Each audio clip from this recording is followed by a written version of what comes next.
8:43 en el territorio continental ecuatoriano, buscando la verdad y abogando por la unidad nacional en pro de la paz y la seguridad en el Ecuador. Queremos saludar, darle la bienvenida en la revista de Opinión y Democracia al analista internacional Alan Catey.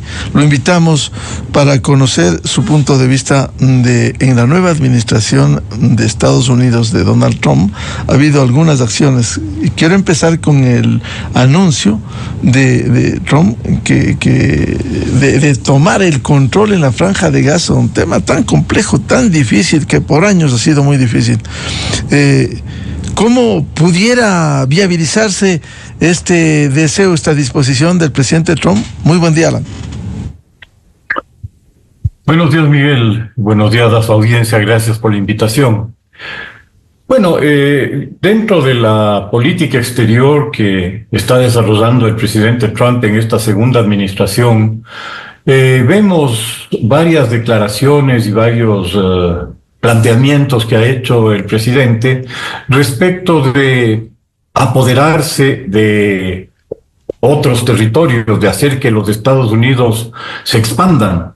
Lo hizo respecto de Canadá, indicando que aspiraba a que se convirtiera en el 51º estado de la Unión.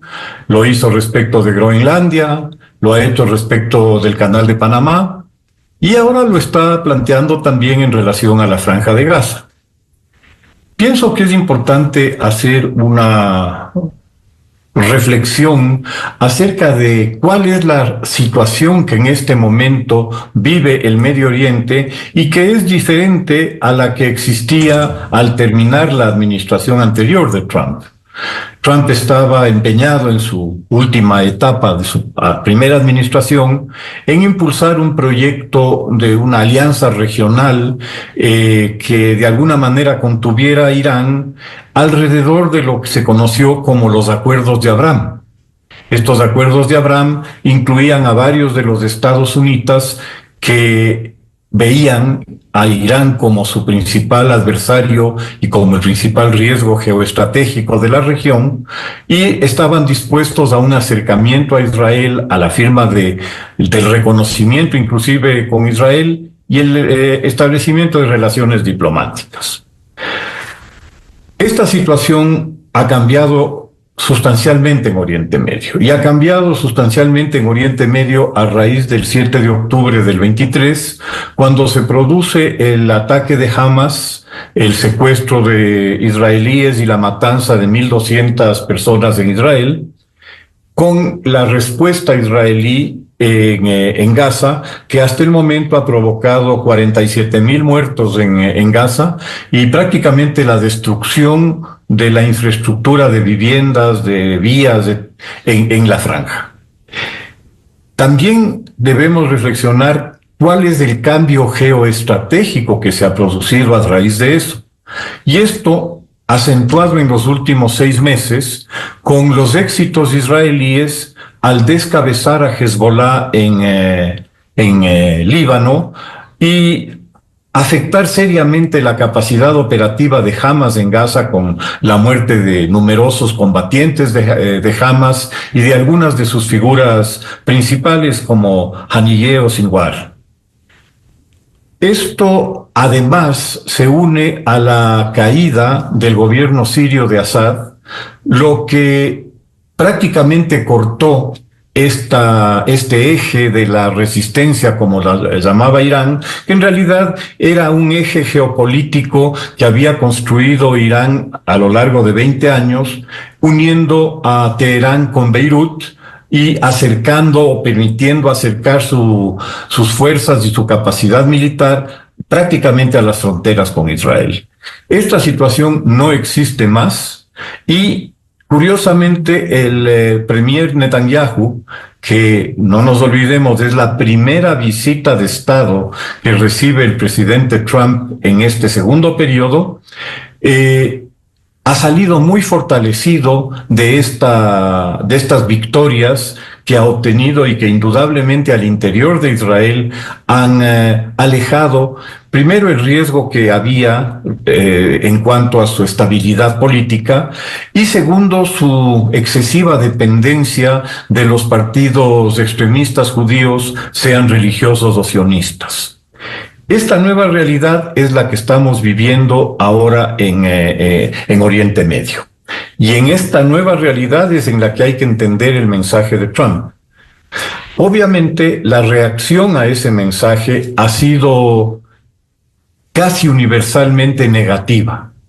De hecho, los únicos que han apoyado la iniciativa de Trump han sido justamente los grupos de extremistas israelíes, religiosos y políticos, que forman parte del gobierno de Netanyahu, que le han instado a Netanyahu a que acepte de inmediato la propuesta del presidente Trump por lo que ésta significa. ¿Y qué es lo que ésta significa?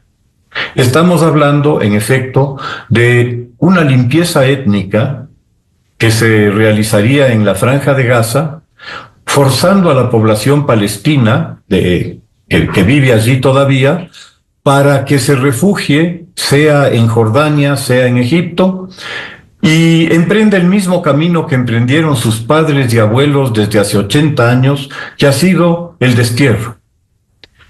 Este propósito evidentemente ha sido rechazado tajantemente en el mundo árabe. Arabia Saudita hizo un pronunciamiento muy enérgico en el sentido de que no habrá relaciones con Israel mientras no exista un Estado palestino formal. Similares mensajes se han recibido de la Unión Europea, de Rusia, de China, que todos han manifestado la absoluta necesidad de la solución de los dos estados como la alternativa de paz real para la región. En esa medida, la propuesta de Trump además tiene un componente muy desagradable, hasta poco ético, como es esta propuesta de convertir la Franja de Gaza en la Riviera del Oriente Medio, es decir, el levantar en medio de un cementerio los casinos, los hoteles, los resorts, que son la especialidad del presidente Trump. Esa sería una primera aproximación a lo que estamos viendo en Oriente Medio. Por cierto, esto va a tomar su tiempo, Alan, en el caso que ha demorado décadas, un problema complejo. Ahora, no va a ser de difícil solución. Y de manera inmediata, como es la intención, incluso cuando habló de la salida rápida de Rusia en la invasión a Ucrania y el tema de la Franja de Gaza, ¿no va a ser una salida rápida? Normalmente los problemas que vienen arrastrándose por décadas difícilmente van a tener salidas rápidas. Y las salidas rápidas que pretenden ser rápidas por ser impuestas, normalmente terminan por no funcionar. Aquí estamos viendo que la reacción que ha provocado esta propuesta del presidente Trump en los interesados regionales, que son al fin y al cabo quienes van a permitir o no la implementación de esa política, ha sido absolutamente negativa. En esa medida, el futuro de la propuesta es, por decirlo menos, incierto. Y probablemente, de llegar a tratar de implementarse, lo que haría es nuevamente generar una espiral de violencia en la región. ¿Y es posible un acuerdo con Netanyahu? Lo acaba de visitar hace pocos días en el tema Israel, Franja de Gaza, el caso del Líbano. ¿Es posible un acuerdo para agilizar en algo? Netanyahu ha sido un opositor permanente de los acuerdos de Oslo, que establecieron de hecho una hoja de ruta y un procedimiento por el cual se iba a crear el Estado palestino, que es evidentemente la solución política, jurídica sobre todo, más conveniente para la región. No olvidemos que en 1947 son las Naciones Unidas las que, por medio de una resolución sobre el mandato británico de Palestina, que había sido otorgado por la Sociedad de Naciones, resuelve que en ese mandato se creen dos estados, uno israelí y uno árabe, cosa que no sucede, cosa que es impedida en buena medida por acción de los propios árabes, hay que reconocerlo así, pero que al final del día es la fuente de derecho para la creación de ambos países.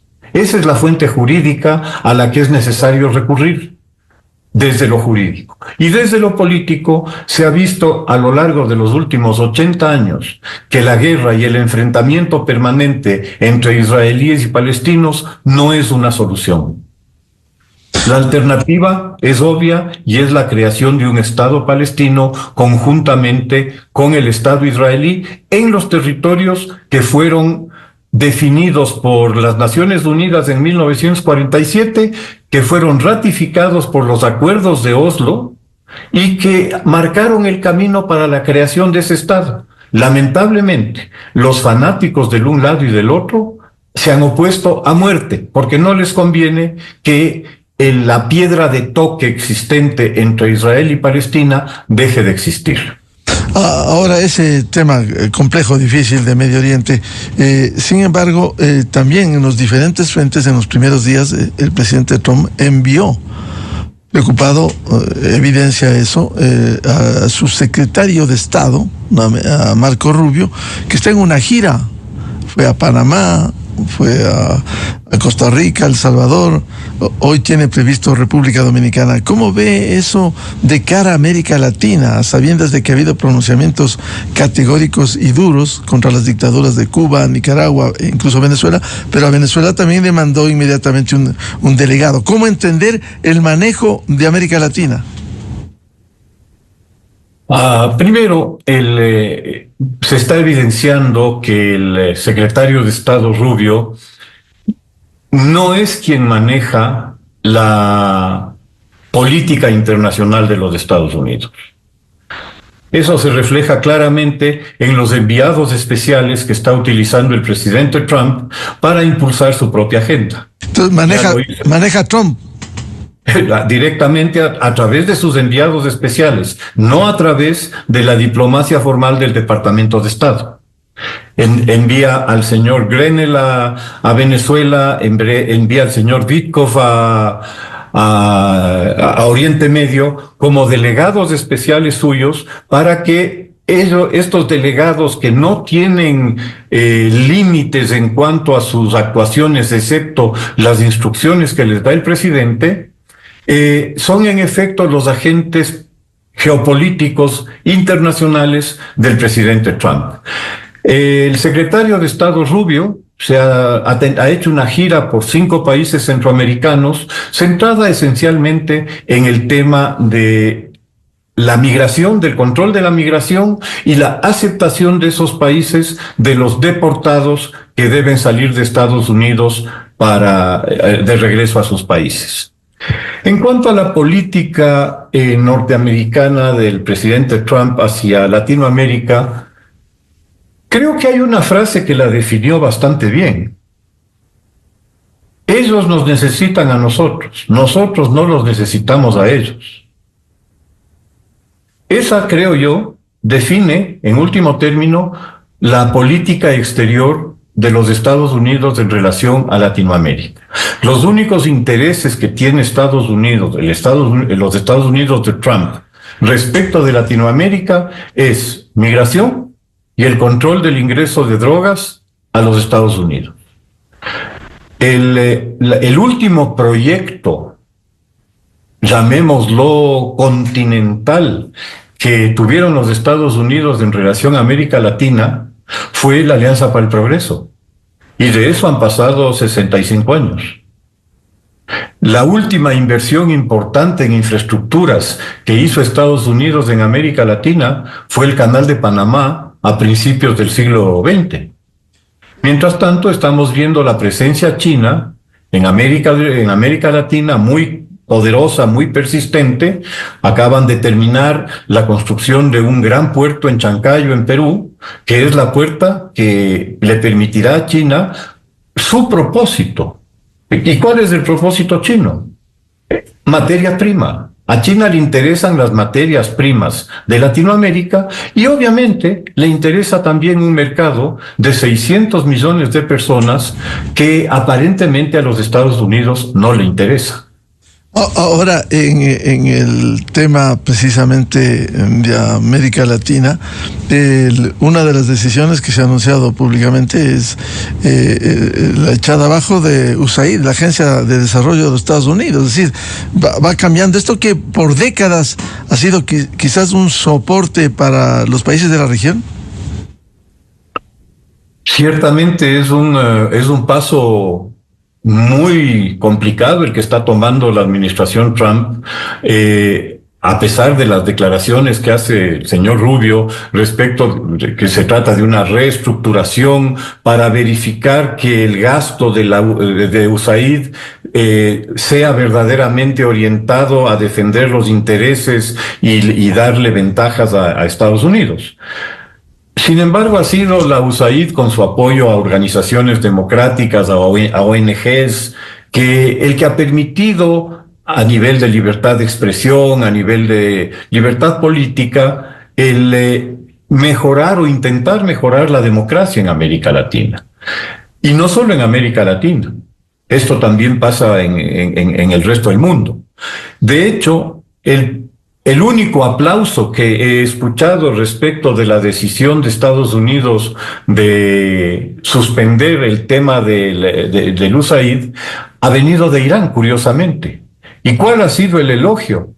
Que finalmente van a dejar de financiar a estas ONGs que se dedican a socavar la legitimidad del gobierno iraní, que es como todos sabemos, una tiranía teocrática, ¿no? Entonces, ese es el único país que ha aplaudido la suspensión de USAID. Bien, muchas gracias por analizar estos temas de interés en la política internacional del presidente Trump, no solo en Medio Oriente, sino en América Latina. Alan Catey, analista internacional. Muy amable, Alan. Encantado. Muchas gracias. Con esto cerramos la jornada de entrevistas y debates, la opinión diversa y libre en la revista de Opinión Democracia. Le recomendamos, ya viene en Exa FM, el show de la papaya, y a los miles de seguidores de la revista de Opinión Democracia, les deseamos un feliz jueves a todos. Muy buen día. La revista de Opinión Democracia, buscando la verdad en todas partes.